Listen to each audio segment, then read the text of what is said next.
Então, isso é um fato. E aí, nós falamos também sobre Tiago, ontem, 4:3, e Pedro, 3:1 a seguir. Tiago 4 fala que a gente pede e não recebe. E qual o motivo disso? Porque a gente pede para gastar com os nossos prazeres, com os nossos deleites, com o nosso egoísmo, com aquilo que a gente quer, não é? Então, assim, se a gente pedir dessa forma, pode morrer de pedir, não vai receber nada, né? E se tiver iniquidade, pode morrer de pedir, não acontece nada. Se pedir de forma egoísta, pode morrer de pedir, não acontece nada. E aí, Pedro, capítulo 3, a partir do versículo 1, a gente lê um texto interessante ontem, que o texto diz assim, no final, no versículo 7, para que não sejam impedidas as vossas orações. Deixa eu até checar aqui, que é para não falar que está, caso alguém queira olhar, não falar que está, eu falei o texto errado. 1 Pedro, capítulo 3, do versículo 1 a 7.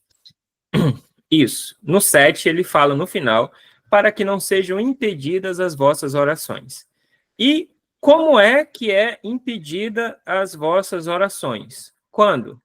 Quando a mulher não toma o lugar dela de mulher e o homem não toma o lugar dele de homem, né? Para a gente resumir assim.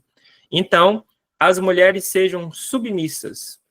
Então, quando a mulher não é submissa e ela resolve que ela quer ser o cabeça, isso dá um problema terrível, né? E quando a mulher resolve fazer isso, ela não é submissa, ela não é ajudadora, o papel de cada um é definido, né? Então, o homem é o cabeça e a mulher é a ajudadora. E os dois são um só, uma equipe. Se a mulher resolver tomar a frente, dá um problema terrível, né? Isso só vai dar problemas e mais problemas, quem sabe até o fim do casamento. Eu falei ontem para os irmãos que estavam lá, e os irmãos puderam testificar, que eu fiz isso na minha vida, né? Eu fiz isso na minha vida. Por algum tempo, na verdade, por um bom tempo, eu peguei a liderança do meu casamento, entreguei na mão da minha esposa e falei, cuida. Porque assim, por causa de ter paz, de ter tranquilidade, para não ter brigas, confusões, essas coisas, falei, tá, quer fazer, faz do seu jeito. Só que isso não funciona. E eu vi pela palavra que isso não funciona e que está errado, né? Por mais que a gente queira deixar dessa forma, né, para não ter problema, não, a gente vai ter problema e vamos fazer o certo, se for preciso, né? Então, eu cheguei para ela um certo momento e falei assim, ó, é o seguinte, eu deixei você, durante esse casamento, por muito tempo, sendo o cabeça desse negócio aqui, mas isso está errado. O cabeça é eu e eu quero o controle de volta. E eu tô tomando o controle de volta. É tomando. Não tem, entendeu? E aí eu tô tomando e nós vamos andar nesse negócio aqui e nós vamos fazer do jeito certo. E aí a gente começou a fazer do jeito certo, né?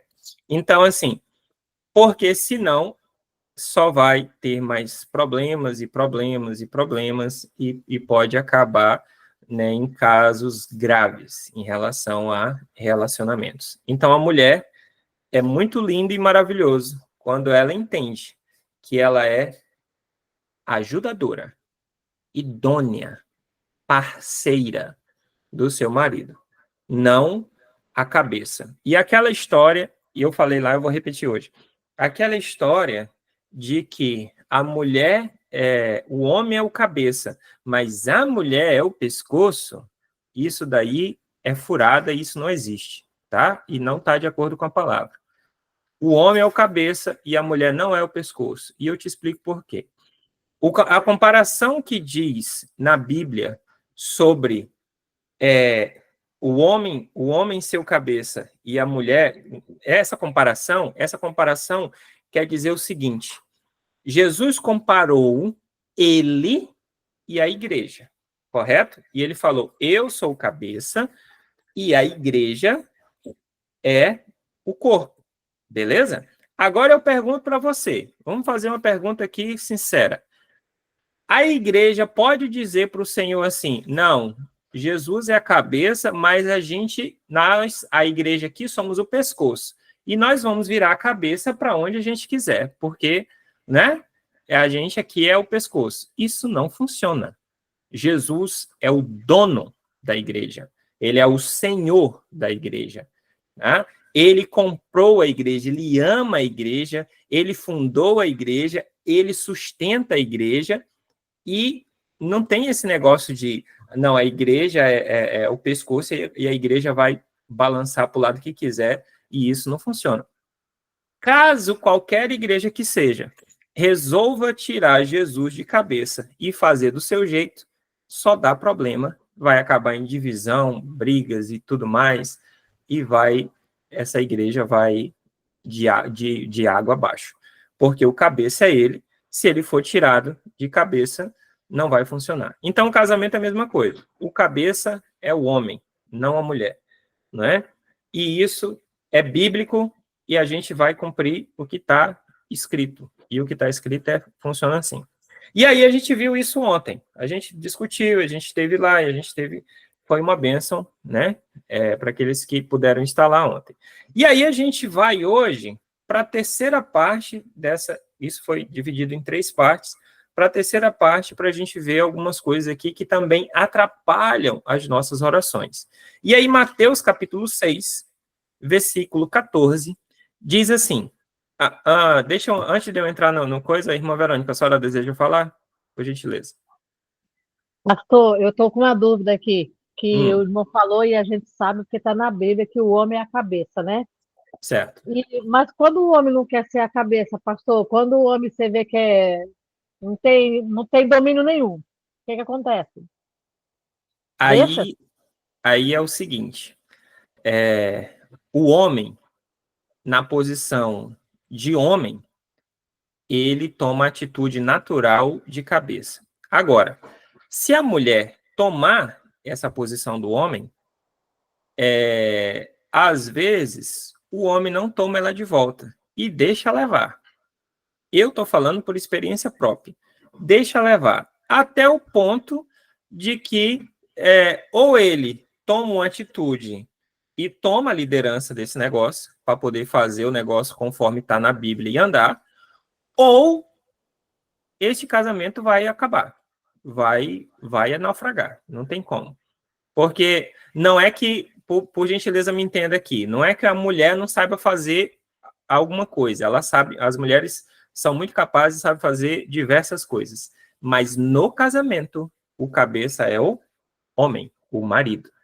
E aí é o seguinte, caso este marido não conheça a Jesus, não conheça a palavra e não tome essa atitude, o dever dessa mulher vai ser o que acontece aqui.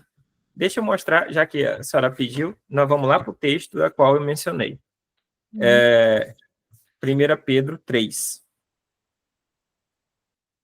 Vamos lá, diz assim, semelhantemente vós, mulheres, sede submissa a vossos maridos, para que também, agora vem a questão que a senhora perguntou, se algum deles não obedecem à palavra, eles não obedecem à palavra porque não quer ou porque não conhece, enfim, de qualquer forma não obedece, sejam ganhos sem palavra pelo procedimento de suas mulheres.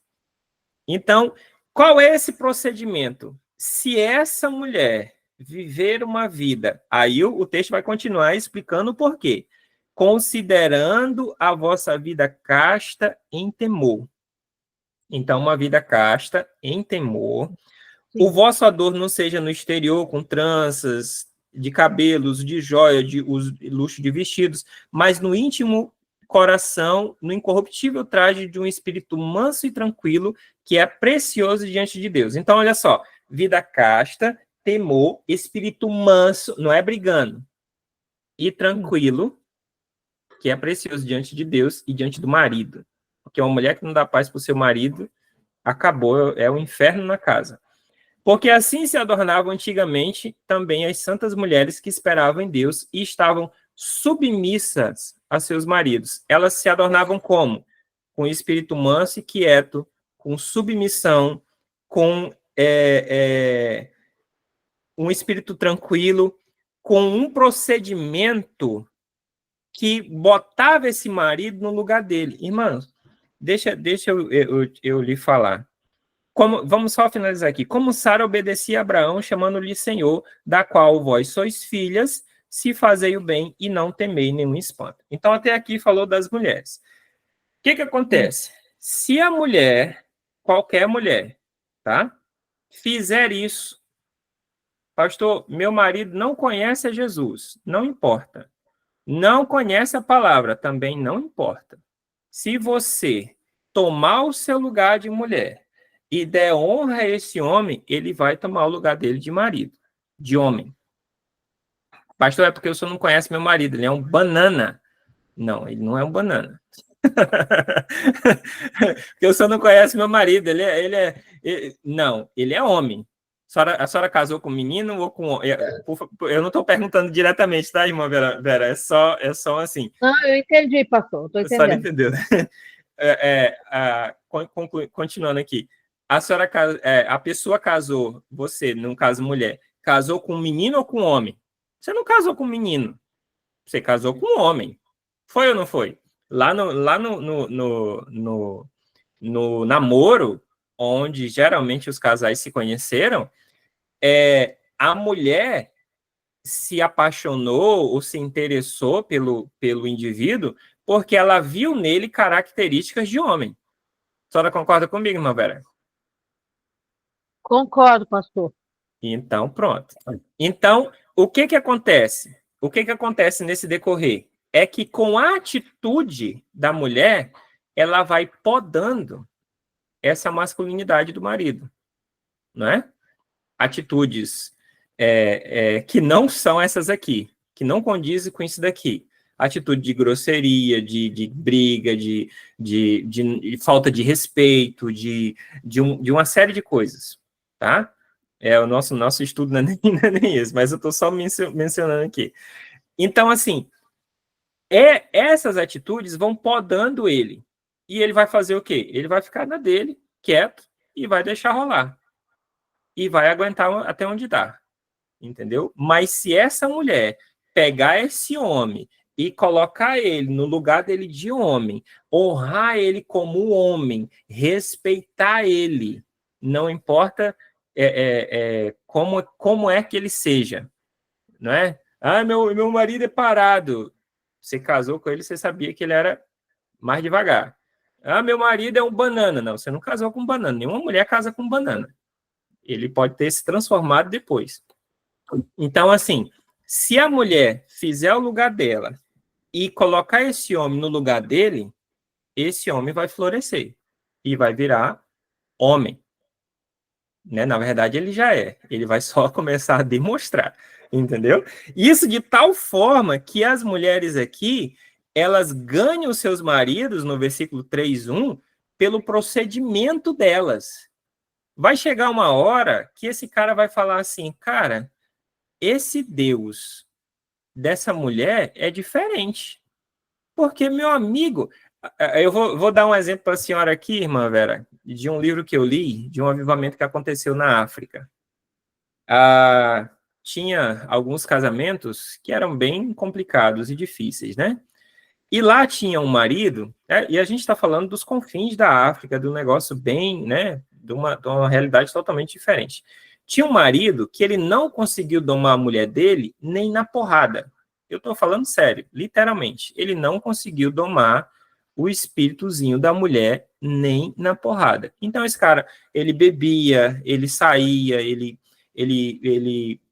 prostituía fora, ele fazia tudo. Beleza. Essa mulher, houve um avivamento lá na África. E a palavra de Deus foi pregada. Essas mulheres creram em Jesus, se converteram e mudaram totalmente. E isso daqui foi colocado em prática na vida delas. Você sabe o que aconteceu?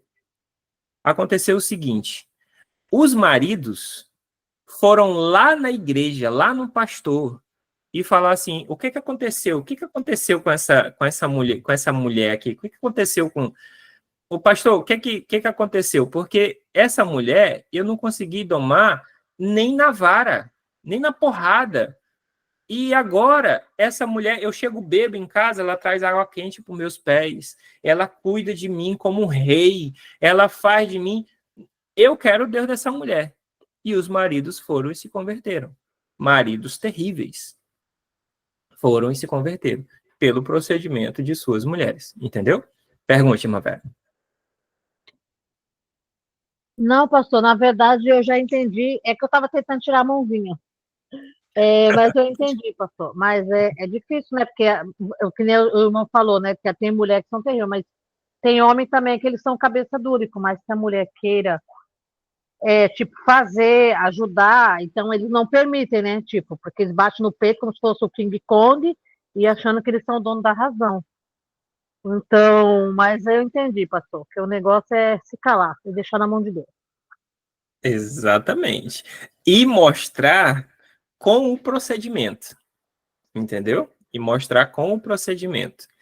Se fizer isso que a gente está conversando aqui, desse jeito que a gente está conversando aqui, eu garanto para a senhora que qualquer casamento muda. Qualquer casamento muda. Porque os maridos verão as suas esposas, assim como,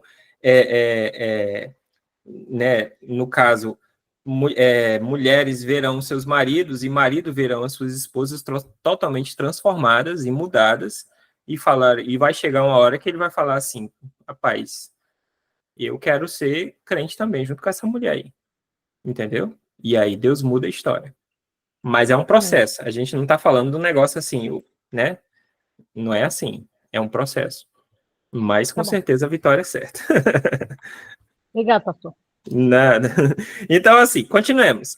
Mateus 6, 14 diz: Porque se perdoardes aos homens as vossas ofensas, também vosso Pai Celestial vos perdoará a vós. Se, porém, não perdoardes aos homens, tampouco vosso Pai perdoará as vossas ofensas. Então, tem um problema aqui. Qual é? Ofensas. Se eu tiver ofensas, e aí das duas vias, tá? Então, ou eu ofendi, ou eu fui ofendido, de qualquer forma que gerou uma mágoa, né? Que gerou uma briga, gerou um ódio, gerou um ressentimento. Então, é disso que a gente está falando. Se a gente perdoar essas ofensas, Deus vai nos perdoar. Se a gente não perdoar, Deus não vai nos perdoar. É simples assim. Não, mas eu oro todo dia pedindo perdão. Mas você perdoa quem tinha que perdoar? Não. Então não tem perdão. Não, mas não tem perdão, né? Não tem perdão. Então o que acontece? Primeiro a gente tem que perdoar quem foi que nos feriu, quem foi que fez alguma coisa, ou nós que fizemos contra alguém, você tem que perdoar, resolver isso. Uma vez resolvido isso, aí você pede perdão e você obtém perdão. Antes disso, está totalmente bloqueado em relação a isso. Irmãos, eu entendi essa palavra que eu estou falando para você aqui em 2019. Eu estou falando de mim, eu passei por volta de 5 anos para resolver todas as pendências relacionadas a perdão na minha vida. Todas as ofensas relacionadas a perdão na minha vida. 5 anos. Você não precisa ficar 5 anos para isso. Eu perdi tempo fazendo isso. Sabe por quê? Porque isso daqui que eu estou falando para você, o Espírito Santo vai testificar com você aí e vai dizer assim, tem o fulano, e tem o fulano também, e tem aquela situação lá, e tem aquela outra lá. E você acha que fica por isso mesmo? Não fica por isso mesmo, ele vai te lembrar, entendeu? Ele vai te lembrar. Tem essa, tem essa, tem essa, tem essa. Quando você resolver tomar coragem para poder resolver essas questões, então você vai, resolve uma, ele vai te lembrar de outra, você resolve a outra, ele vai te lembrar de outra, você resolve a outra, ele vai te lembrar até você chegar na última, que você verificar e você falar assim, realmente não tem mais nada para resolver. Mas ele vai te mostrar tudo que precisa ser resolvido. Pastor, e se eu não fizer? Aí a gente tem um problema. Né? A gente tem um problema terrível. Porque sabe o que acontece aqui? Vamos abrir lá em Mateus 6,14. Não, 6,14 e 15 a gente já leu. 5,21. 5,21. Diz assim: Ouviste o que foi dito aos antigos, não matarás. Quem matar será réu de juízo. Eu, porém, vos digo que todo aquele que se encolarizar contra seu irmão será réu de juízo. E quem disser a seu irmão raca será réu do sinédrio. Quem disser a seu irmão tolo será réu do fogo do inferno. Portanto, se tiverdes apresentando a tua oferta no altar e aí te lembrares que teu irmão tem alguma coisa contra ti, deixa diante do altar a tua oferta e vai reconciliar-te primeiro com teu irmão. Depois vem e apresenta a tua oferta. Concilia-te depressa com teu adversário, enquanto está no caminho com ele, para que não aconteça que o adversário te entregue ao guarda e seja lançados na prisão. E de verdade vos digo que de maneira nenhuma sairá dali, enquanto não pagares o último cêntimo. Irmão, deixa eu te falar uma coisa aqui. Qual a pena que você acha que deve ter alguém que assassinou o próprio pai? Que fez isso com a própria mãe? Que fez isso com o filho? Com a filha? O que você acha de alguém que assassinou uma criança de 5 anos? 6, 7, 8, 10? O que você acha que deve ser feito com alguém que fez isso?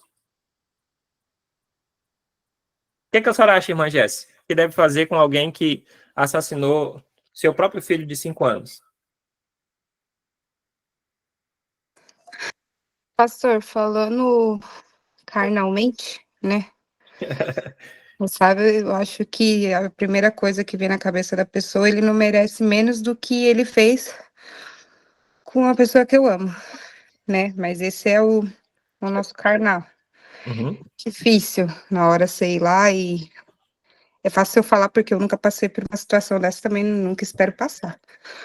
Mas você virar pra pessoa e em vez de, sei lá, é sangue por sangue, sabe? Olho por olho, dente por dente, sendo que Jesus foi lá e falou que não é assim. Imagina se fosse assim, meu Deus do céu. Mas, sei lá, e falar, não, eu te perdoo, entendeu? Uma situação dessa. O correto seria esse, é o correto, mas eu não vou negar que muito difícil o pensamento de vingança não vai parar na minha mente, né? Tipo, filho de uma Jezabel. Vai. Filho de uma Jezabel. Do terceiro fazer tirar osso. Entendi. Irmã Giovana, a senhora está nos escutando? Ô, pastor. Tá. O que a senhora acha que deveria acontecer com alguém que assassina o próprio filho de 5 anos? Rapaz, eu já sei qual que é o ponto, que a gente falou disso ontem, Aham. mas com alguém que assassina o próprio filho, a pessoa, ela Desculpa, meu celular travou aqui. Passou, não sei nem o que dizer, porque, não sei. Se fosse, tipo, um parente meu, querendo ou não, eu teria que perdoar, né? Mas, Uhum. assim, eu não sei. Eu acho que ela teria que pagar por isso, né? Só que não é assim. Teria que pagar por isso. Muito bem. Deixa eu só falar aqui. Digamos que alguém fizesse uma coisa dessa, né? O que acontece? A polícia pega, não é? Vai pegar, a população vai ficar revoltada e essa pessoa vai ser lançada na prisão. No Brasil, a pena máxima é 30 anos, né? Então, essa pessoa provavelmente pegaria pena máxima. Se ela estiver viva, daqui a 30 anos, ela sai com a pena paga. Beleza? Se ela não estiver viva, né? Infelizmente, não sai. Então, olha só o que o texto diz. O texto diz assim: concilia-te depressa com teu adversário enquanto está no caminho com ele, para que não aconteça que o adversário te entregue ao guarda e seja lançado na prisão. Em verdade vos digo que de maneira nenhuma sairá dali, enquanto não pagares o último centavo. Você viu a gravidade de uma coisa dessa? De uma coisa dessas? Então, agora eu vou trazer aqui a aplicação do que Jesus falou. Jesus falou assim: ouviste o que foi dito aos antigos, não matarás. Todo mundo sabe disso.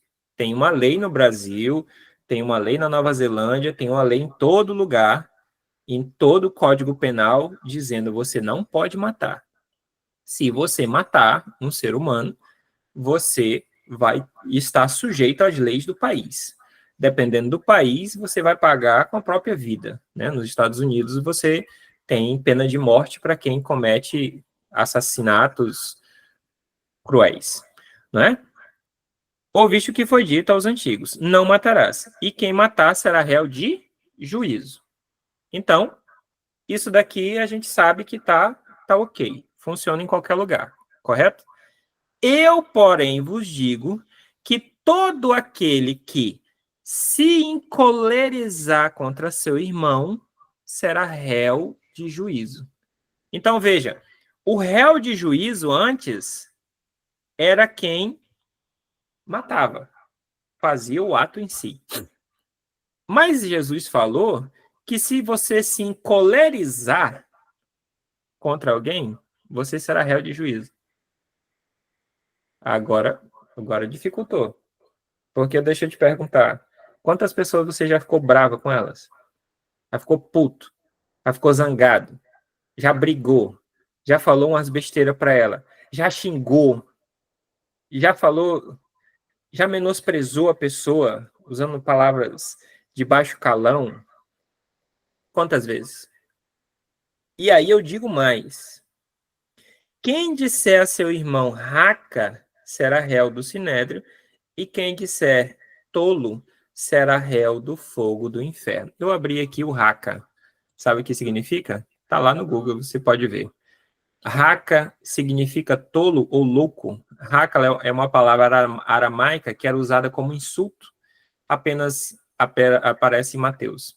Então, raca era você insultar alguém.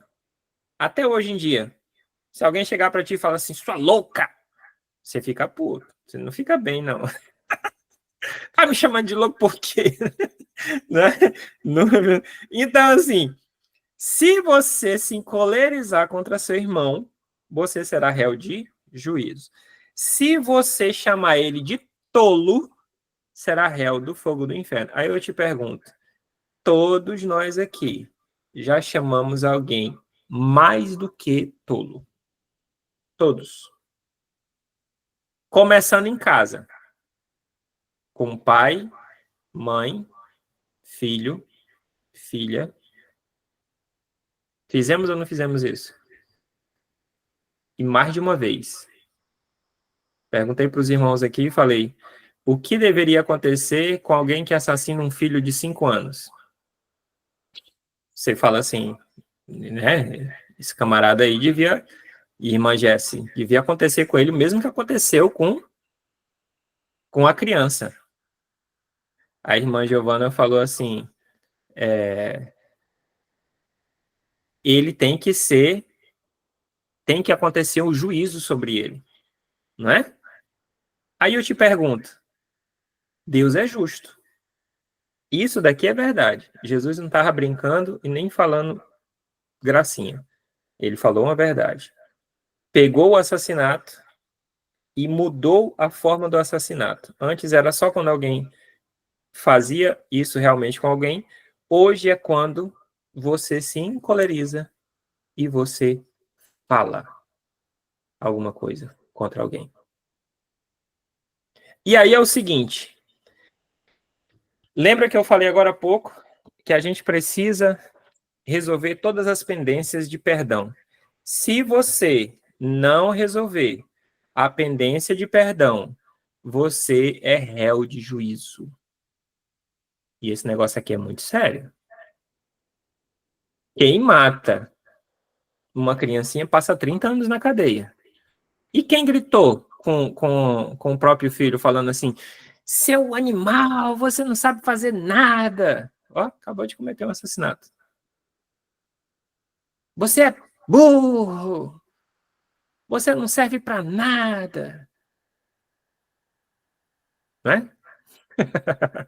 Fale, irmã Giovana.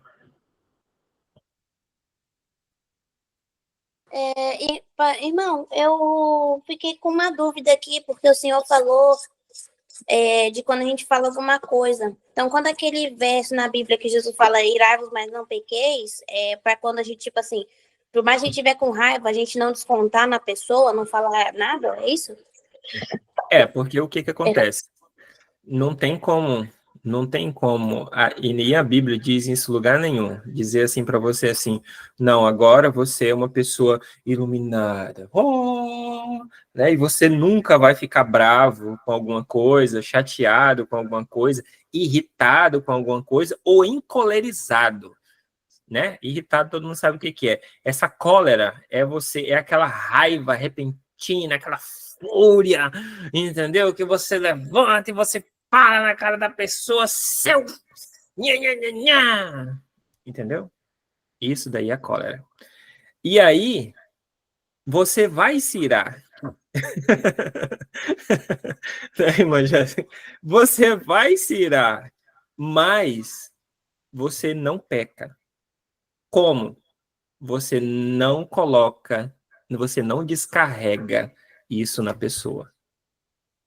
Porque se você descarregar, é um assassinato. Por isso que a Bíblia diz assim, ó, irai-vos e não pequeis, e não se ponha o sol sobre a vossa ira. Então, tem jeito de irar sem pecar, e essa ira não pode passar para o próximo dia. Ou para os próximos dias, né? Por exemplo, fiquei com raiva da senhora hoje. Fiquei bravo com a senhora hoje. Aí amanhã eu ainda continuo com raiva da senhora hoje. Semana que vem eu ainda continuo bravo com a senhora. Então, isso daí já virou ódio, já virou amargura, já virou coisas terríveis, né? Então, assim, irai-vos e não pequeis, e não se põe o sol sobre a vossa ira. Então, você ficou bravo, fiquei, entendeu? Só que a gente foi no Brasil acostumado que você fica bravo e você desconta, né, em alguém, principalmente falando palavrões, né? Seu isso, seu aquilo outro, você. Ou seja, é assassinato de várias formas, né? E aí o que acontece? Se a gente não resolver isso com perdão, você será réu. Isso aqui não é brincadeira, não, irmão. Isso aqui é sério. Aí eu vou abrir um texto para você tremer. Apocalipse 22:15. Ficarão de fora os cães, os feiticeiros, os adúlteros, os homicidas. Não, pastor, eu não vou resolver esse negócio não de perdão, não. Joia. Não resolve o problema do perdão. E aí você é enquadrado como? Como homicida. Matou mais de uma vez? Matou. Certeza que matou. Você quer que Jesus mostre seu histórico aqui? Matou. Então é enquadrado como? Como homicida. E homicida não herda o reino de Deus. A não ser que o homicida, o adúltero, ou qualquer que seja o mentiroso, ou qualquer que seja o pecado, seja perdoado, seja restaurado. Se não, filho, não vai. Então, o que acontece? Você precisa resolver as pendências de perdão o mais rápido possível. A partir de hoje, você que ouvir essa palavra, o Espírito Santo vai te lembrar sobre todas as coisas que você precisa pedir perdão. E você vai fazer. Aí vai depender de você, se vai ser rápido, se vai ser difícil, se vai ser do jeito fácil ou se vai ser do jeito difícil. Ou se você não quer resolver, e aí você quer pagar para ver. Se eu fosse você, eu não pagava, não. Eu resolvia. E mais rápido do que eu resolvi. Eu demorei 5 anos para poder fazer.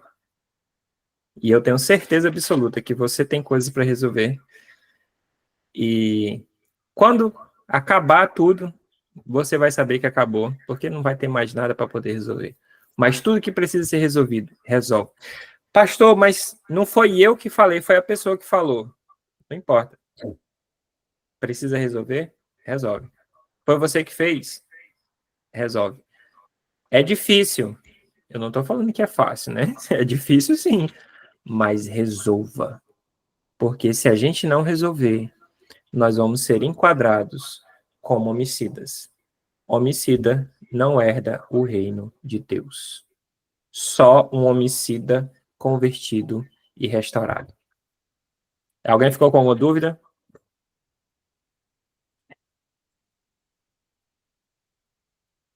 Não, pastor, obrigado. Irmã Vera?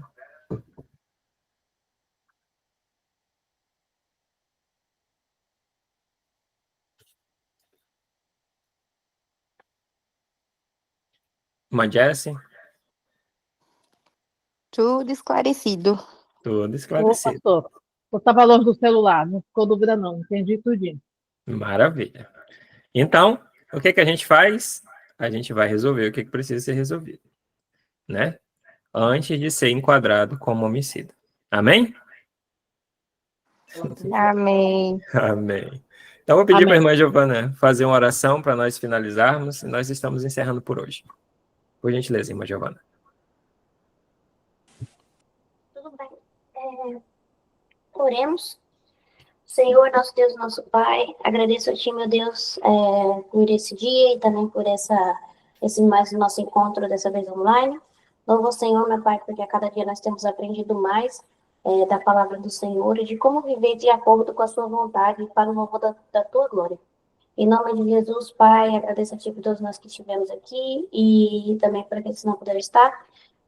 Obrigada, Senhor, e peço que nós possamos continuar aprendendo da Sua palavra e possamos continuar aprendendo também da Sua grandeza, que nos leva a louvar ainda mais o Senhor, que é digno de toda honra e louvor. Em nome de Jesus, Pai, peço a Ti que abençoe a nossa noite e nos proteja de todo mal, em nome do Senhor Jesus. Muito obrigado. Amém. Amém. Irmãos, muito obrigado. Deus abençoe. Agradeço a presença de Obrigada, todos. Tá? Semana que vem, quarta-feira, mesmo horário, estaremos aqui. E vamos iniciar horário, no mesmo horário, tá bom? Amém, pastor, Deus abençoe. Amém. Tchau, tchau, Tchau, gente. gente. Boa noite. Fique com Fiquem Deus. com Deus. A paz do Boa Senhor. noite.